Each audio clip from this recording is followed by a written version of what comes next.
ఒక దశలో మన దేశంలో అత్యంత సంపన్నుడైన ముఖేష్ అంబానీని సైతం పక్కకు నెట్టేసి దేశంలో అత్యంత ధనిక వ్యాపారవేత్తగా 62 ఏళ్ల గౌతమ్ అదానీ నిలిచారు. అదానీ వ్యాపార సామ్రాజ్య విస్తరణకు తగ్గట్టుగా వ్యక్తిగత సంపద విలువ వేగంగా పెరిగింది. తత్ఫలితంగా అతి తక్కువ కాలంలో ప్రపంచ కుబేర్లో అగ్రగామి జాబితాలో గౌతమ్ అదానీ స్థానం దక్కించుకున్నారు. ప్రస్తుతం అమెరికాలో నమోదైన కేసు మాత్రం తీవ్రమైనదిగా కనిపిస్తుంది. అదానీ గ్రూప్ తన లబ్ధి కోసం మన దేశంలోని ప్రభుత్వ వర్గాలకు భారీగా లంచాలు ముట్టజెప్పిందని, అందుకు అమెరికాలో ఇన్వెస్టర్ల నుంచి సేకరించిన పెట్టుబడులు వినియోగించినట్లు కేసు నమోదైంది. మన దేశంలోని వివిధ రాష్ట్రాల్లో విద్యుత్ ప్రాజెక్టులు దక్కించుకోవడానికి అదానీ గ్రూప్ ఎడాపెడా లంచాలు ఇచ్చిందని, అందులో అధిక భాగం ఆంధ్రప్రదేశ్ లో జగన్ ప్రభుత్వానికి ఇచ్చినట్టు వెలుగు చూడటం తెలుగు రాష్ట్రాల్లో సంచలనం సృష్టిస్తుంది. గతంలోనూ అదానీ వ్యాపారం ఎన్నో వివాదాల్లో చిక్కుంది. ఎక్కడ ఏ భారీ ప్రాజెక్ట్ చేపట్టినా ఏదో ఒక విమర్శతో పాటు ప్రజల నుంచి వ్యతిరేకతను ఎదుర్కొంది. పారదర్శకత లేకపోవడం, పాలక వర్గాలతో అంటకాగడం, పెద్ద ఎత్తున ముడుపులు చెల్లించడం అదానీ గ్రూప్ విషయంలో వెల్లువెత్తుతున్న ప్రధాన ఆరోపణలుగా ఉంటాయి. అయితే అలాంటిదేమీ లేదని, తాము అంత వ్యాపార ప్రణాళికల ప్రకారమే ముందుకు సాగుతున్నామని అదానీ గ్రూప్ ప్రకటిస్తూ వస్తుంది. గౌతమ్ అదానీ జీవితంలో అనూహ్య సంఘటనలు, సంక్షోభాలే కనిపిస్తాయి. కానీ సమస్యల్లో చిక్కుకున్నప్పుడల్లా అనూహ్యంగా బయటపడడం ఇప్పటి వరకు జరిగింది. అదానీ ఎంత వేగంగా ఎదిగారో ఆయన వ్యాపార తీరుతెన్నలు, ఆరోపణలు అంతే స్థాయిలో వచ్చాయి. మరి ముఖ్యంగా 2023 జనవరి నుంచి చోటు చేసుకున్న ఉదంతాలతో అదానీ ప్రతిష్ట మసకబారింది. అదానీ గ్రూప్ కంపెనీల పద్దుల్లో అవకతవకలు చోటు చేసుకున్నాయని, షేర్ల ధరలు కృత్రిమంగా పెంచుకున్నారంటూ అమెరికాకు చెందిన పెట్టుబడుల పరిశోధనా సంస్థ హిండెన్బర్గ్ నివేదిక వెలువరించింది.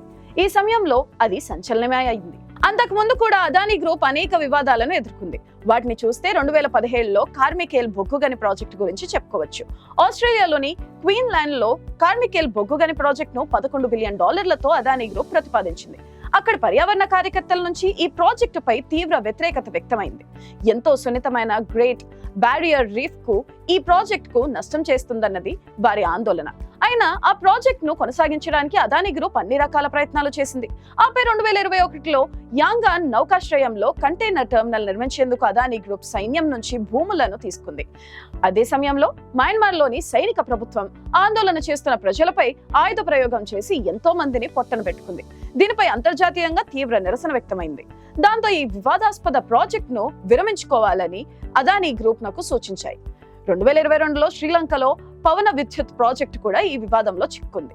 ఈ ప్రాజెక్టు వల్ల పర్యావరణానికి, స్థానిక ప్రజల ఉపాధికి తీవ్ర నష్టం వాటిల్తుందనే విమర్శలు వెల్లువెత్తాయి. స్థానికులు పోరుబాట పట్టి ప్రాజెక్టుకు అవరోధంగా నిలిచారు. మనం ముందు చెప్పుకున్నట్లు 2023 జనవరిలో విడుదలైన హిండెన్బర్గ్ నివేదిక అదానీ గ్రూప్ సంస్థలపై బురద చల్లింది. అదానీ గ్రూప్ కంపెనీల షేర్ల ధరలను స్టాక్ మార్కెట్ లో కృత్రిమంగా పెంచడానికి అదానీ గ్రూప్ అన్ని రకాల ప్రయత్నాలు చేస్తుందని, అకౌంటింగ్ మోసాలున్నాయని ఆ నివేదిక వెల్లడించింది. విదేశాల్లో ట్యాక్స్ హెవెన్లుగా చెప్పుకునే దేశాల నుంచి నిధులను అక్రమంగా మన దేశంలోకి మళ్లిస్తున్నట్లు, ఎడాపెడా అప్పులు చేస్తున్నట్లు చేసిన ఆరోపణలు సంచలనం రేకెత్తించాయి. స్టాక్ మార్కెట్ లో అదానీ గ్రూప్ కంపెనీల షేర్ల ధరలు కుప్పకూలి మార్కెట్ విలువ $150 బిలియన్ పైగా క్షీణించింది. అప్పట్లో దేశీయ మదుపరులు $56 బిలియన్ నష్టపోయారు. ఈ పరిణామంలో స్టాక్ మార్కెట్ సూచీలు సైతం భారీగా పతనమయ్యాయి. అయితే హిండెన్బర్గ్ ఆరోపణలపై సెబీ, ఇతర ప్రభుత్వ రంగ సంస్థలు సరైన రీతిలో స్పందించలేదని ఆరోపణలున్నాయి. వ్యవహారాన్ని తూతుమంత్రంగా దర్యాప్తు చేసి అంతా సక్రమంగానే ఉన్నట్లు తేల్చాయని ఆరోపణలు వచ్చాయి. 2023 ఆగస్టులో అదానీ కుటుంబ సభ్యులపై తీవ్రమైన ఆరోపణలు వచ్చాయి.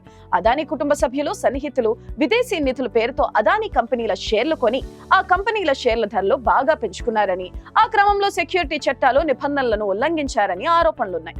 మొన్నటి 2023 నవంబర్లో ముంబైలోని ధారావి పునర్నిర్మాణ ప్రాజెక్టు విషయంలోనూ అదానీని వివాదాలు వెంబడించాయి.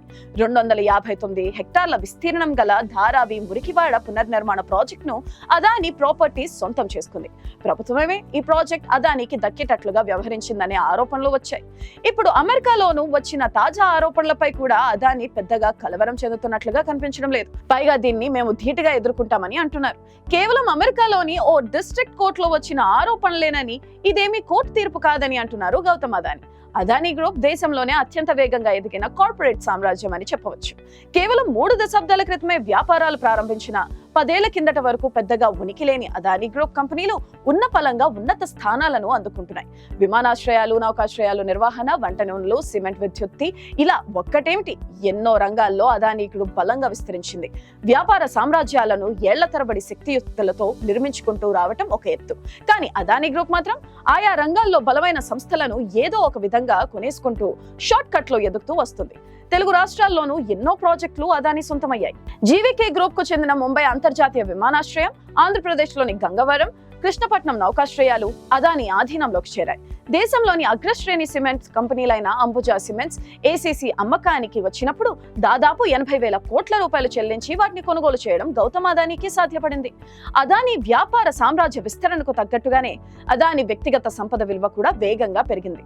తత్ఫలితంగా అతి తక్కువ కాలంలోనే ప్రపంచ కుబేరుల జాబితాలో గౌతమ్ అదానీ స్థానం దక్కించుకున్నారు. ఒక దశలో మన దేశంలో అత్యంత సంపన్నుడైన ముఖేష్ అంబానీని సైతం ఓవర్టేక్ చేసి దేశంలో అత్యంత ధనిక వ్యాపారవేత్తగా అదానీ నిలిచారు. అయితే అదానీ వ్యాపార సామ్రాజ్యం అత్యంత వేగంగా విస్తరించడం వెనుక రాజకీయ అండదండలున్నాయన్న ఆరోపణలు చాలా కాలంగా ఉన్నాయి. కాంగ్రెస్ సీనియర్ నేత రాహుల్ గాంధీ మొదటి నుంచి అదానీపై విమర్శలు చేస్తూ వచ్చారు. ఆయన అభివృద్ధి వెనుక ప్రధాని మోదీ ఉన్నారని, ఆయన ప్రమోట్ చేయడం వల్లే విదేశాల్లో ప్రాజెక్టులు అదానీకి లభిస్తున్నాయని ఆరోపిస్తుంటారు. ఇప్పుడు అమెరికాలో అదానీపై నమోదైన కేసులో కూడా ఇవే అంశాలతో ఆయన విమర్శించారు. అదానీని వెంటనే అరెస్ట్ చేయాలని ఆయన డిమాండ్ చేస్తున్నారు. ప్రస్తుతం లాభాల కోసం ఒప్పందాలు చేసుకోవడానికి ముడుపులు చెల్లించడానికి అంగీకారం తెలిపారన్న అభియోగాలపై అమెరికాలో అదానీపై కేసు నమోదైంది. సహజంగానే ఇప్పుడు కూడా అదానీ గ్రూప్ ఆ ఆరోపణలను ఖండించింది. అభియోగాలు, ఖండనల సంగతి ఎలా ఉన్నా ఒకే వ్యాపారిపై తరచుగా అవినీతి ఆరోపణలు రావడాన్ని బట్టి అదానీ వ్యాపార సామ్రాజ్యం విస్తరణ వెనుక మతలబు ఉందన్న భావనే సర్వత్రా వ్యక్తమవుతుంది అనడంలో సందేహం లేదు. ఎందుకంటే నిప్పు లేనిదే పొగరాదు. ఎంతమంది ఎన్ని శక్తులు అండగా దండగా నిలబడినా నిజం నిలకడ మీద తేలక తప్పదు.